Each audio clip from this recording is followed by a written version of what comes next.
objectives, what are the things which are very important here, okay, to understand the need for consumer protection, the meaning of consumer exploitation. Who all have just joined the class? Me. Okay, Divyata has come in, right? Okay. Meet, I cannot see on your video. Good morning. Krishna has come in. Muskan, are you there? Ma'am, she is having a connectivity issue. Okay. Okay. So anyways, let me just see who all are left. But I've got 7 participants. Yes, Abhi, she came. Divyata, Zara, Krishna, Meet. Who's Muskan Galaxy came. J7? That's Muskan? Yes. Okay. Okay. Great. So let's continue. Okay. So we are going to start with the need for consumer protection today. Okay. Let's go to the next slide. Why do we need consumer protection? What is consumer protection? Why do we need consumers to get protected? What is the reason behind it? What is consumer protection? Why do we need to protect the consumers, and from what? Any idea? High Anyone? prices, from high prices. From high prices. Okay. What else? Consumer is supposed to be the king of marketing today. That's what we learned. Okay. Yes, That ma'am. consumer is the king. We should delight the customer. We should produce goods and services according to the needs of the customer. But is it actually happening? There is so much of consumer exploitation today. We are overcharging them. We are charging them with high prices. We are misleading them with, advertisements like fairness creams, etc. We are doing adulteration. We are mixing milk with other substances and selling to the customer. We are underweighing goods and providing to the customer. So customers are being exploited at almost every level, right? That is why the need came for this Consumer Protection Act, that the consumers need to be protected. They need to be aware of their duties, of their rights, of their responsibilities as the citizens of the country. We had different campaigns like the Jago Grahak Jago campaign, and many other campaigns were installed. And then came the Consumer Protection Act of 1986, which informed the consumer that how he can sue a case when he's being cheated upon, when the producers are being unfair to him. Okay, that is how the need for consumer protection actually came into existence. This is just an introduction I wanted to give you about consumer protection. Please open to page 35, 4.1. That is what we are going to discuss today first. The need for consumer protection. Okay. As the pointers I'm discussing, please also mark out, because you will know what is important and what is not important. Protection of consumers is necessary due to the following reasons. Business. Business, we know, is what? Exchange of goods and services. It is a part of society today. They are obliged to give the products at the right prices to the consumer. They are getting lots of resources like man, materials, so many things the business is getting, machinery, from where? From the society. So it's the responsibility, the moral responsibility of the businesses that they understand the needs of the consumers. And they also protect and promote the interest of the consumers. Then the basic function of business is to satisfy the needs and wants of the consumers. When we did stakeholders, when we did marketing, when we did advertising, in all the 3 we specified that customer should be delighted, his wants should be satisfied, goods should be produced through research, through proper planning. So obviously the needs and expectations of consumers should be the primary goal of business. The government of India has also today committed to the welfare of the public. Yes. Ma'am, can you see me? I cannot. 1 minute. Yes, I can. Just 1 second. Avni, no? 1 minute. No, ma'am, Muskan. Avni, I can see. 1 second. I am able to see you.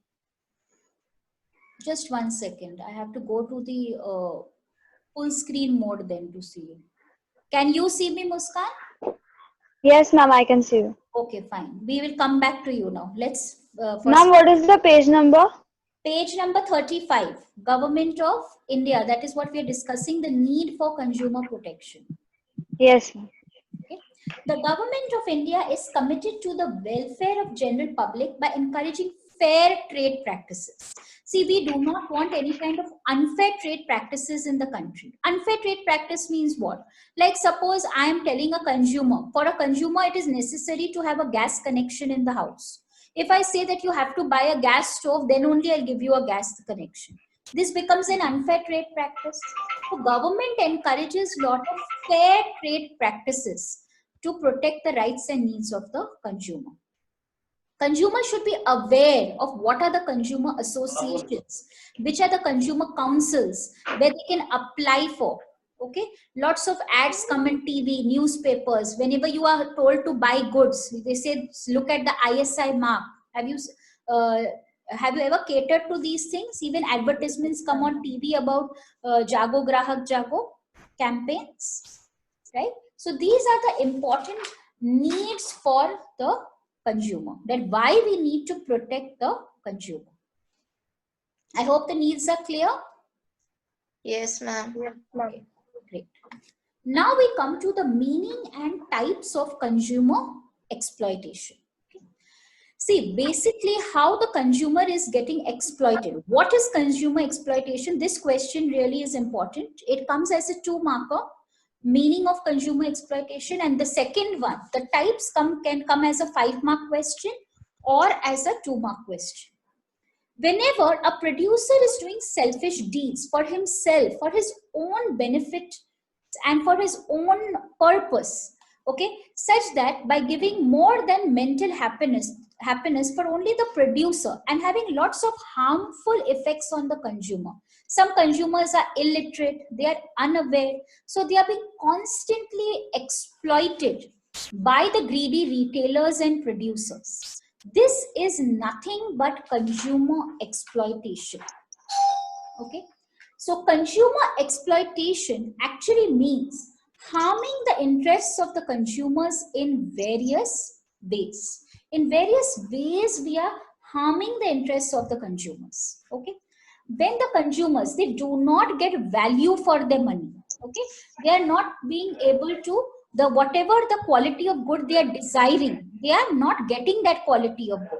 They are being exploited by adulteration, as I said, by mixing of goods, by overcharging, by very high pricing, or by underweighing goods. Say you have asked for 1 kg of rice, but the shopkeeper has only given you 800 grams of rice. That is nothing but exploitation of the consumer. Misleading advertisements given, not informing customer about the adverse effects of a good. Say a new product the consumer has gone to buy in the market, he does not know the adverse effects of it. Okay, those information is only not provided to him. All this leads to consumer exploitation. Okay, I want to show you one video, so I'm just wait for a minute. I'll be stopping the screen here and I'm going to share that video with you. Can you see the In video? India, consumers generally face a number of problems. Yes, ma'am. They Okay. include non-availability of goods, adulteration, hoarding, black marketing, deceptive and misleading selling techniques, and false warranties or guarantees, etc. Today, we are going to study the factors leading to consumer exploitation. At first, we will come to know about different factors leading to consumer exploitation. Point 1. High prices. Sometimes, artificial shortage of commodities is created in the market.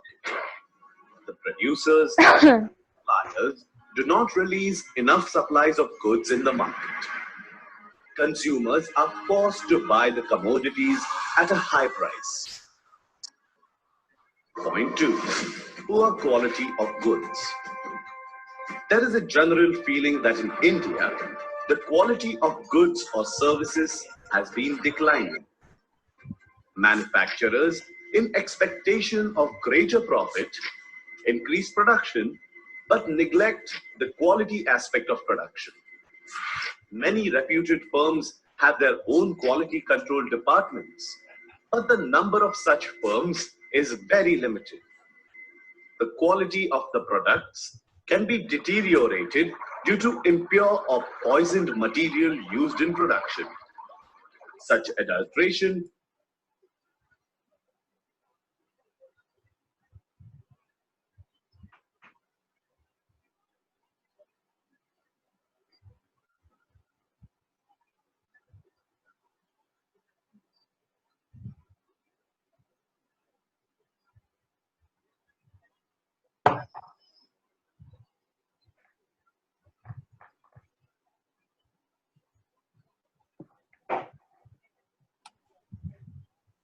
Did each one of you see the video, children? Can you all hear me, Krishna?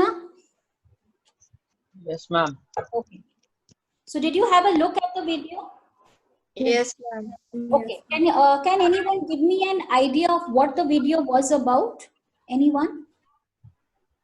It was telling what are the Ma'am, the problems faced by the customers, consumers. Problems faced by the customer. So can I say that all those instances which you saw explained about consumer exploitation to us, right? So as I said, the important 4 or 5 types of Yes, ma'am. consumer exploitation, which is in the book, which we are going to do is, number one is overcharging. Overcharging means lots of high prices are being charged to the customer. That is, Ma'am, they're unjustified. yeah, unjustified. Second becomes underweighing. Underweighing, as I said, that means you are asking for a particular weight of goods, but as a consumer, you're not getting that kind of weight. Say, as I said, you went to the market, you asked for 1 kg of rice, but they gave you 800 grams by cheating on you. That is underweighing. Similarly, is adulteration. Did you see one very important example of adulteration they showed in the video? Yes, ma'am. What was Yes, that, ma'am. Muskan? Ma'am, the mixing of palm oil or Yes. poisonous products. Poisonous products, and that person got sick after having the milk, right? Through because of adulteration. Misleading advertisement was also there in that video. One lady Yes. in the fairness, Fair in 10 days. correct, and not informing consumer about the adverse impacts of the product. That means sometimes the products are very hazardous in nature. We don't know what impact it has, but we have just gone and bought it. Say today, if I have bought an electrical equipment, I should know the hazardous effects of it. Like say a mobile phone, you should know that you're not supposed to be charging it the whole night, and many other information is required, especially when you are considering hazardous products. So all these things need to be known by the consumers. If it doesn't happen, it leads to consumer exploitation. So I hope this whole thing is clear to you. Yes, ma'am. Yes, ma'am. Now we go to consumer awareness. Okay, that is the next part of the book. Now, this particular topic is very important for the boards. It comes as a long question. Write the importance of consumer awareness, but it's not in the book. In the book, it's given in a very short way. What is consumer awareness? If you look at the book answer, it's only applicable for a 2-mark answer. So I will be sending notes for this. You can put a star mark there. That importance of consumer awareness. Okay, I'm going to give it as a I will send you the scanned copy as a note for you. Okay. Now let's come to what is consumer awareness. Consumer awareness is an act of making sure the buyer or consumer is aware of the information about the products, goods, services, and his consumer rights. So he's not only does he need information about the various goods, the services, he also needs information regarding the various consumer rights. What are his rights? His right to be heard, the right to choose, the right to be informed, the right to redressal. We are going to learn the different rights of the consumers also. Consumer awareness is important so that the buyer can take the right decision and make the right choice. In fact, today we have lots of consumer associations and forums where the consumer can appeal if any injustice has been done or he has been cheated upon.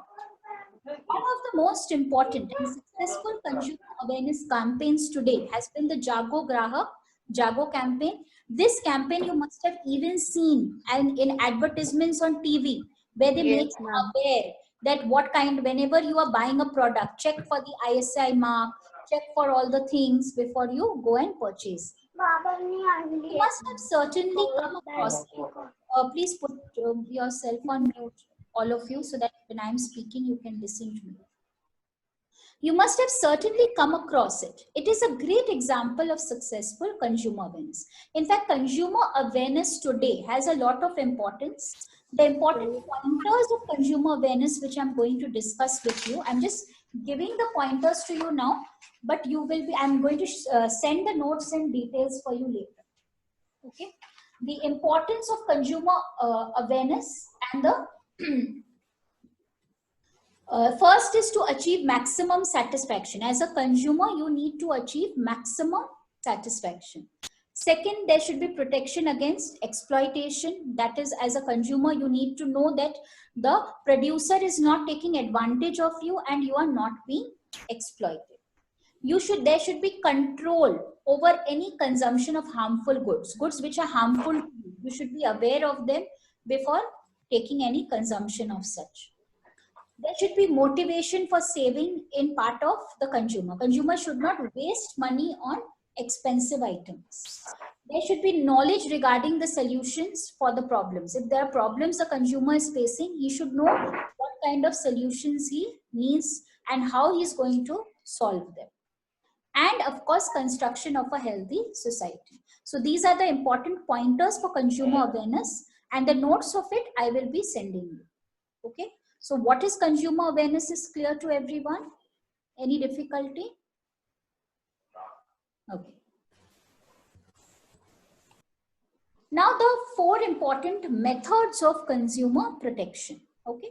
Number 1 is business self-regulation, consumer self-help, consumer association, and government regulations. Okay, let's discuss them. It is on page number, what is the page number? Yeah, 36. Please open to page 36 of your textbooks. Each point I'm going to discuss. What is business self-regulation? Okay. The business community itself can help in achieving consumer protection and satisfaction through self-discipline. A business by itself regulates itself.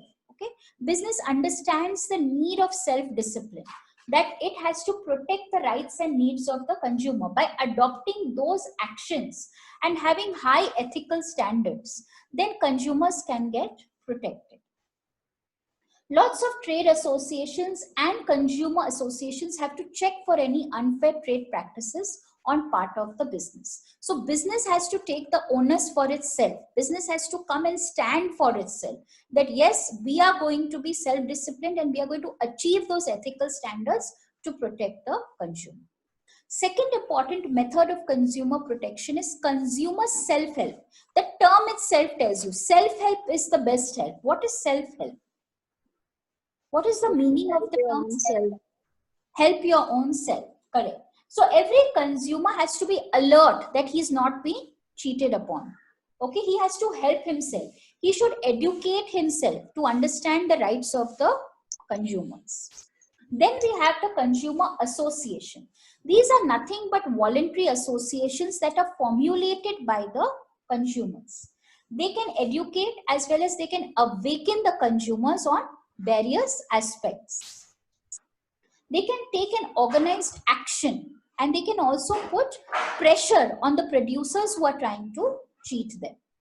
Then we come to government regulation. Government also has to intervene in protecting the consumer.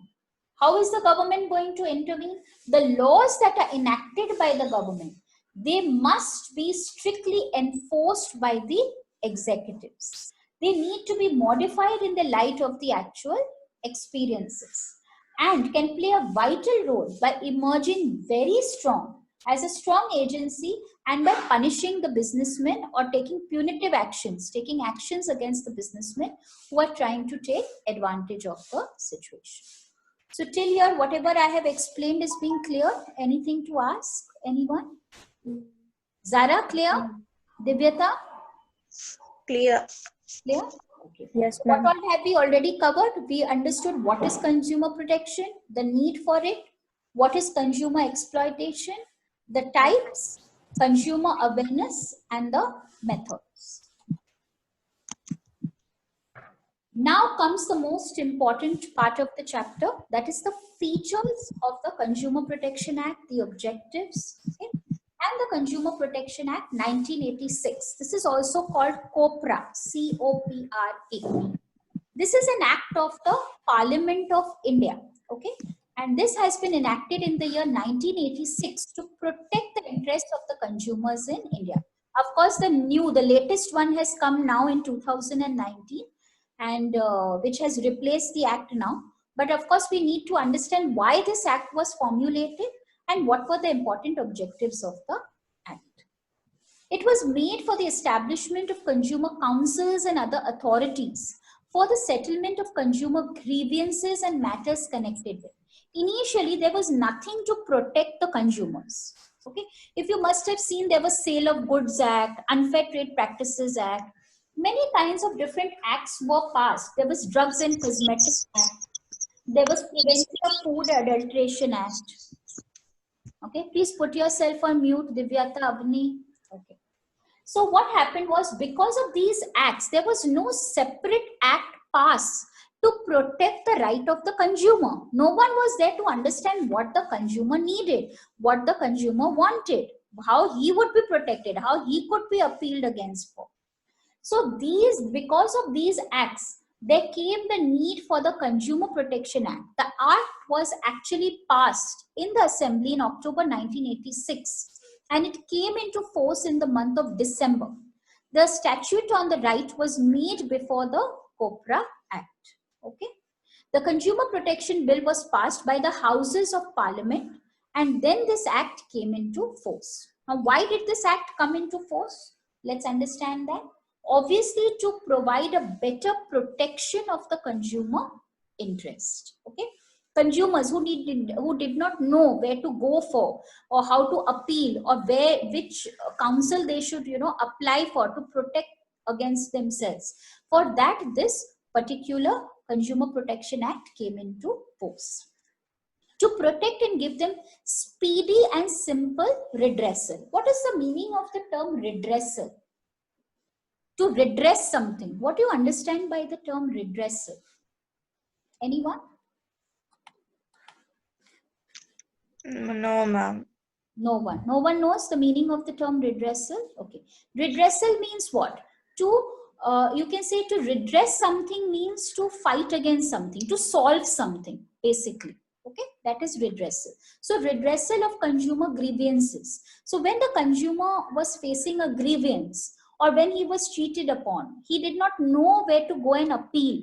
So for those simple and speedy redressal of his grievances, then came the effect of the three-tier grievance redressal machinery.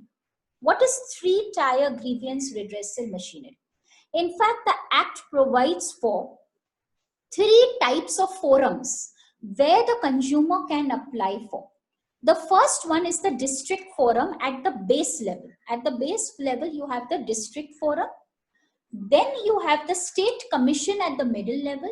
And finally, okay, so first a small area or a region or a locality can apply for the grievances at the district level.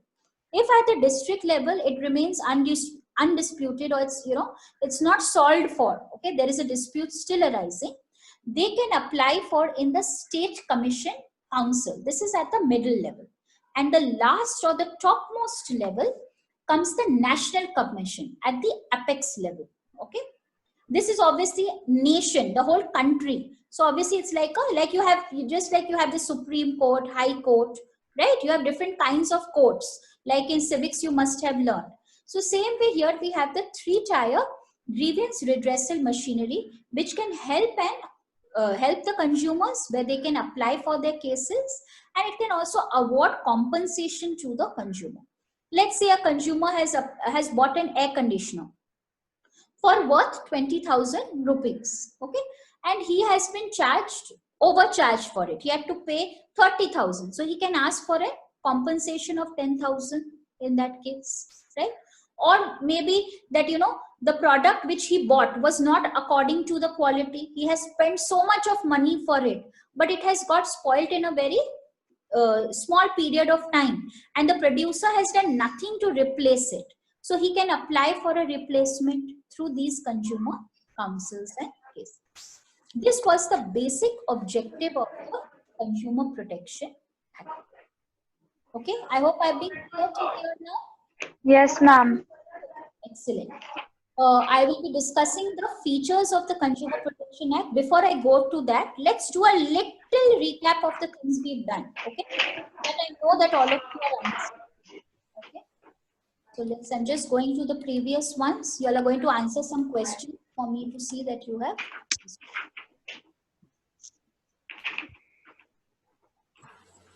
Okay. So why do we need consumer protection, Avni? Quickly.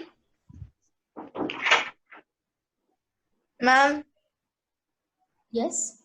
to protect and promote the interest of the consumers, Okay.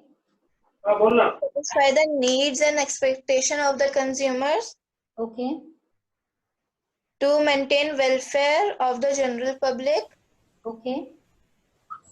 and What to about business? How business is? Ma'am, to make the consumers aware of their rights. Okay. I'm asking about the need. Why do we need consumer protection? Who all are responsible to provide consumer protection to us? Come on.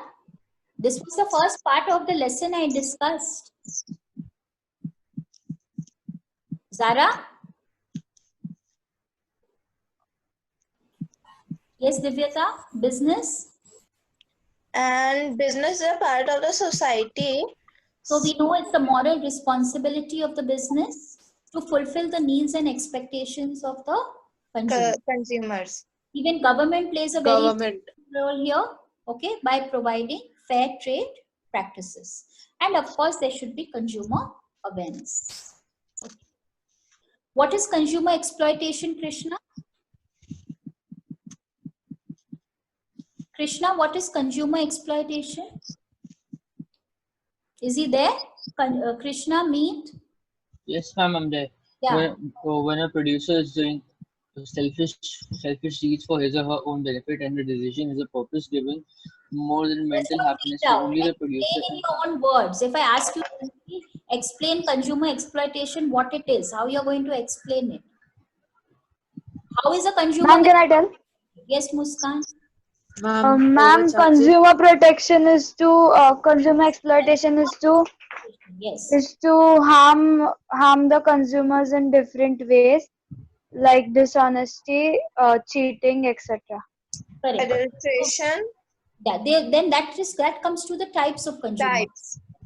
Okay. Yes, Divyata, you can tell the types, please. What are the types? Overcharging, adulteration, overweighting, and misleading advertising, and not informing the side effects of the product to the consumer.